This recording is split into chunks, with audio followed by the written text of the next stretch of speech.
a.m. Hopefully everybody's having a great day. Hopefully you had a great night. I appreciate all of you. You know what to do. Press the subscribe button.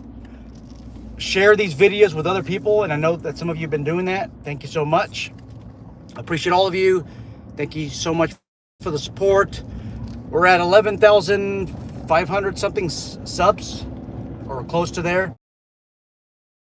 This is so amazing. This has been an amazing journey. I really appreciate the audience. I appreciate you guys. I saw some stats anywhere between 4 to 8% of YouTube channels reach the 10,000 mark. So again, I can't say how much I can't say I appreciate you guys too many times. Anyhow, last night we did a live stream and somebody asked about paying $25,000 for an executive protection school, a bodyguard school. And in today's video, we're gonna talk about that one more time. Is it worth it? Guys, we have some training coming up this Thursday and this Friday. It'll be the first week of October, and we have active shooter response training coming up in San Diego. It's a 2-day California post-certified class. If you're interested in attending, you need a firearms permit and some security registration or guard card. Any state is fine. Just send me an email. Send me an email in the description box below. Make sure you guys show up. There's a lot of relevant information that we talk about in there. We do surprise tourniquet drills. One of our subscribers and attendees actually sent me a video of an OIS incident where the officer got hit in the leg and he was on the ground and then he applied a tourniquet just like we described in the class. So I thought that was pretty neat. Learning has occurred. What's up, Mike from the Professional Security Journal? What's up, Doug? And what's up, TB? Welcome into our daily live stream. All right, is it worth it? It depends on what you're getting. It really depends on what you're getting. So you might be asking me, what's my experiences? All right. So I have experience getting a California vocational school approved. I don't want to say almost everything, but I did from start to finish. I teamed up with somebody who ripped me off over the years. To be honest, to be quite frank with you, there's a point in time where if you were on workers' comp, like disability, you can get an award of like $10,000, and you can use that for basically any California state approved college, university, or vocational school. But it has to be a certified school. Certified meaning, in the most part, it's approved by the Bureau of Post-Secondary Education. So I explained this to somebody, and I designed a school. And I said, look, this is top that we can get. We can get $10,000 a student. But I tell you this, I need to design content that is worth $10,000. And right now, I only have enough content for 40 hours. Not like a 160-hour course. So in that circumstance, I think that we should charge no more than $2,000. And the student really doesn't get billed. The person who ends up getting billed, or the entity, is the workers' compensation company. The insurance company is the one that pays. And then I think California pays some benefit, and then the EDD, the Employment Development Department, pays a share, but it's not 10 grand, and they will pay thousands for some of these classes. So again, I designed this 40-hour class. It may have been 32-hour class. It was a private security training academy. It was in person, and then I think there was one online, and then a private investigation academy. And then something was telling me, you know what? Don't give this guy everything that you have. And I didn't. Anyhow, they got tons of business. I don't know how much that they made. Probably hundreds of thousands of dollars. Maybe even $1 million. And they end up giving me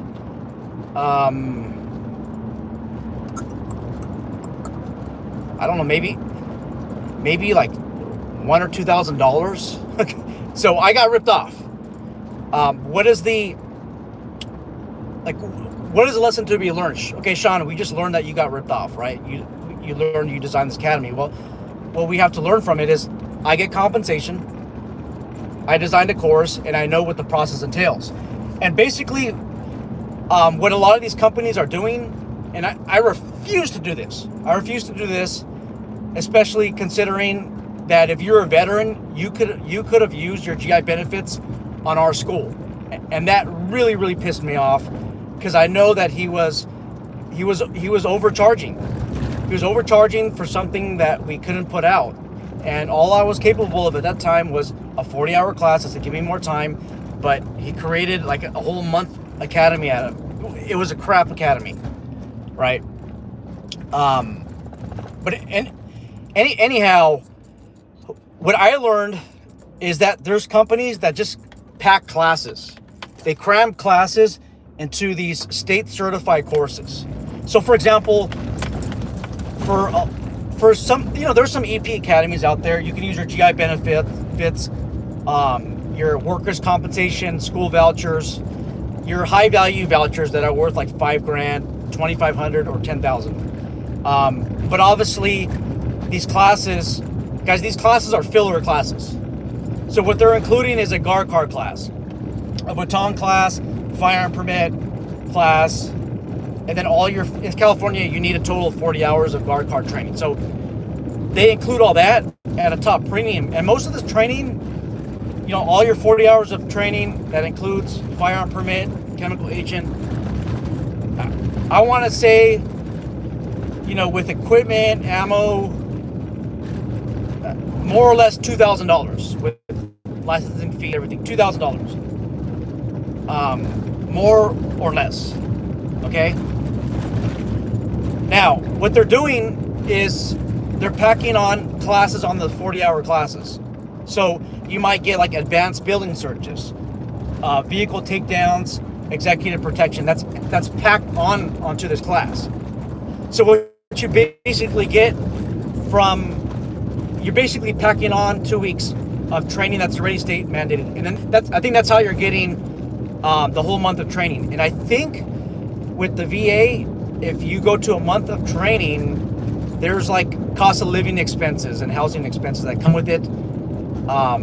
There might be those type of expenses on the ED level or the workers' comp level, but I'm not totally sure. So just imagine the state, or even you, just imagine the state is paying for all this, right? And then let's just say you want to go to these well-known academies. You have to pay out of your own pocket. So let's just say you have no vouchers, you have no grant, you're not a veteran, and you want to attend one of these classes. What are they going to charge you? Well, they're going to charge you $25,000, $15,000, $5,000. Like, they're charging you the same amount, because why charge you less if they can make the same amount? It's a numbers game. You also have to ask now for those companies that are not charging like $25,000 or $15,000 because they're just charging the VA, or they're charging workers' comp. You have to ask yourself, or find out, how much are the instructors getting paid? Most of the time, they're not going to tell you.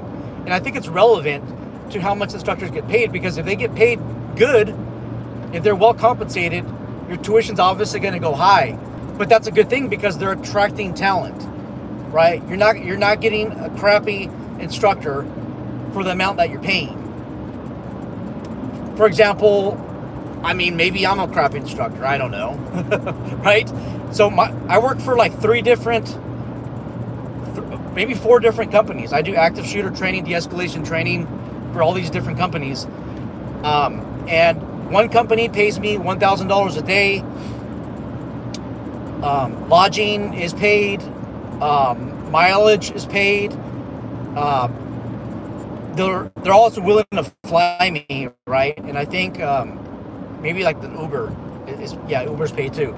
So they pay all these expenses, and it doesn't matter like how you're attracting talent. Talented people will work for you.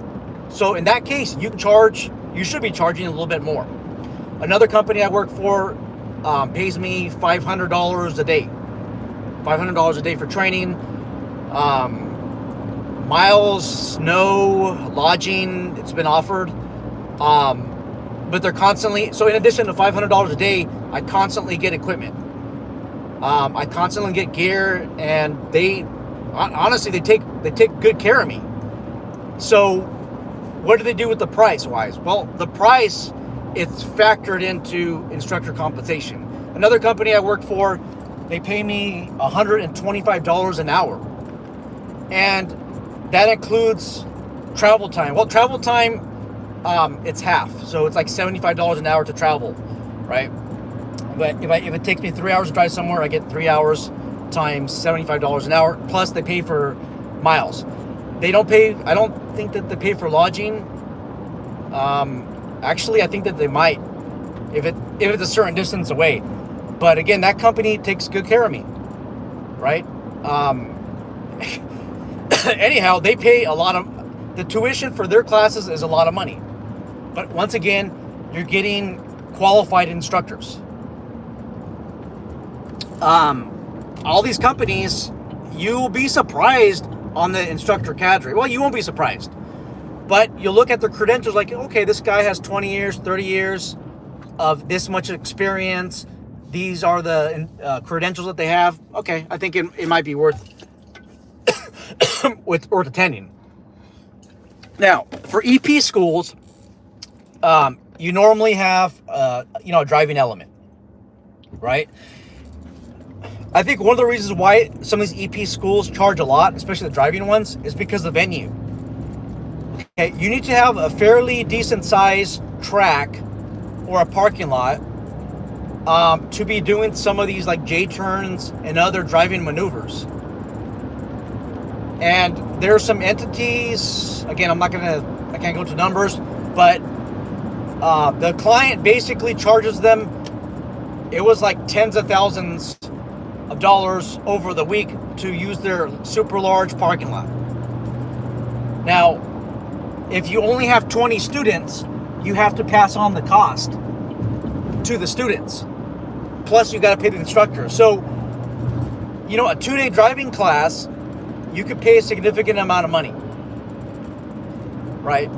Now, typically what you're seeing in the tactical world, I mean, in states like Tennessee, you might see $150 a day for classes.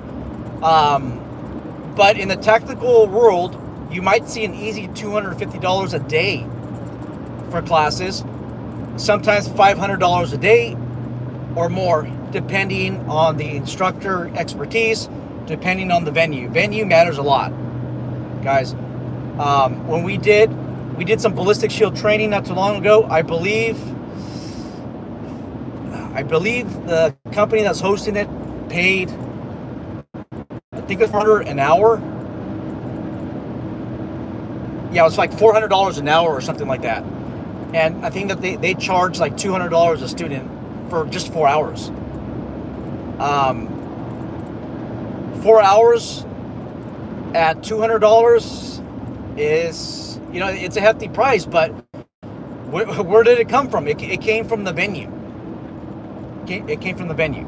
Now, I believe that there are some EP schools out there that are not 25,000, that are 15,000, and they may go on for only a week. My recommendation, like right now, since we have nothing going on, is to go through like a basic soft skills EP class where you learn about EP management, you learn about setting up, you learn about advances, little bit of driving, right? Not high speed stuff, but I think a 40 to an 80-hour class fits the bill. Now, there are some hard skills that you need to know as a CCW holder, as an EP agent, executive protection agent. And some of those skills revolve around shooting. Okay, can you take a CCW class that's designed for law enforcement if you're in security or law enforcement? Yeah, it obviously depends on the vendor, right? But you have these classes that are like, 2 days long, 3 days long, and all you're doing is drawing from a concealed position, right? And you're learning You're learning some tactics. You're learning how to shoot accurate. Those classes, they might run you $500 for 2 days. Maybe $750. I don't know what it is. But if you're on a budget, there are other skill builder classes that you can take. So let's just say you take, a week-long or 2-week-long EP class or dignitary protection class. You could tack on these other classes that just keep building skills after skill after skill. Can you take a ballistic shield class where they teach you how to use that ballistic blanket that you might see some EP agents carry? It depends on the state, right? Texas, obviously, they're more apt to train non-law enforcement, non-military. There's a lot of companies that probably do this. But again, it's a skill builder class. You could take a 1 or 2 day class on this somewhere. Might you have to rappel from a rope in EP? Probably not. But let's just say if you did, right? Let's just say you work EP and you work in high rises and you want to know how to fast rope down 5 stories or 10 stories or 2 stories, right? Are there classes you can take? Absolutely. There are rappelling classes that you can take, or you can take these rock climbing classes that introduce you into rappelling. Does it include fast rope? I don't know, but you can ask. The rappelling instructors should be able to show you how to fast rope. But again, it's just a skill builder that you can add. Driving, I just talked about driving. Let's just say your 1 week EP classes include no high-speed driving, no J-turns.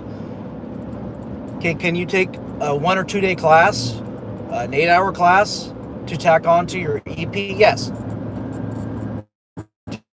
Your EP curriculum? Yes. All you're doing is just adding curriculum. You're adding classes. Sniper craft, right? Precision rifle. Obviously, that depends on the state. Most EP agents don't have a counter sniper team, but can you attend counter sniper training? Can you attend sniper training? Absolutely. Precision rifle training? Absolutely. Especially the NRA. We have eyes and ears all over the place. Arcadia Security. I don't know. They're designing a counter sniper team. I don't know. I'm just lost in thought right now real quick. But are they designing something? Maybe. But again, that's a 40-hour class. The precision rifle instructor, 40-hour class. Again, you're adding a certificate from all this that says Executive Protection Training Academy, 2 months. Absolutely not. You're not going to get that, but you're adding all this. And I think a good hiring manager will recognize that all of these hard skill and soft skill classes that you've taken, they basically fulfill what you would do in like a 1-month academy or 2-month EP school. How about DTAC, right? Arrest and control situations, soft hand skills, right? Weaponless defense tactics. Can you go through like a 1-week school for that? Oh yes, absolutely you can. And again, you're adding that to your overall EP training. And guys, the hiring directors in EP, they're going to look at all of your credentials, all of your training certificates. They might review training outlines that are attached to the training certificate. That's why I recommend that you guys attach training outlines to your certificates. Just staple it. Well, we're in the digital era. Scan a copy of the outline to the certificate. So if you get some like class or like nobody heard of, they don't know what's covered, you attach that outline, the learning outline to it. And the EP agent, hiring manager will look through it. Hey, this is some good credentials. Obviously, that hiring manager is going to look to see who the instructors are or were and what school trained them. But guys, I think this is the best way to go. I just don't think that you need $25,000, $15,000, $10,000 to go through these EP schools. Just just attach training certificates, attach training schools to this class. But I highly recommend that at least take a 1 week class, at least a 1 week class that's titled dignitary protection. At least that. It helps with the algorithm. If you're sending like a resume, online resume to somebody, there's an algorithm in place sometimes, and it scans for certain keywords. And maybe it might scan in the future for reputable organizations, but at my recommendation, at least get that. And then we can attach on all the other classes that would fulfill an EP school. What else can we think about? What else can we talk about? Oh, de-escalation. De-escalation. So I don't know if you guys watched the video I did with Fred from Active Crisis Consulting, Fred Pyrie. He was saying that the soft skills are so much more important. He says, yeah, shooting, that's important, but he really harps on that the EP agent, dignitary protection agent, on being able to plan something.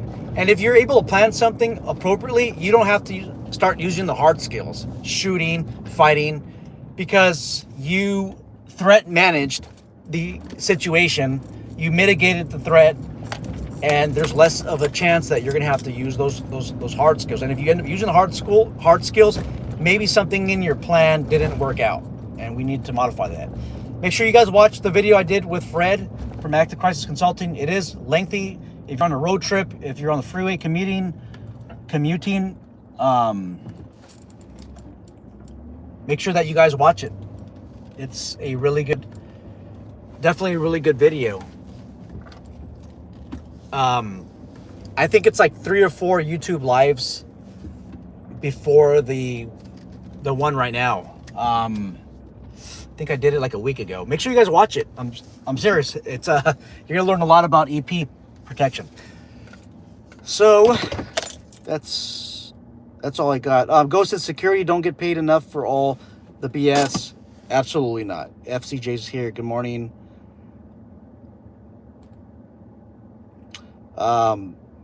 Mike from Professional Security Journals here. I'll probably be quiet next few days. Yeah, man, I know how October is for you, especially October 1. I don't know how it is because I don't know what it feels like to go through a tragic event of that severity. But you hang in there, man. All right, guys, take care.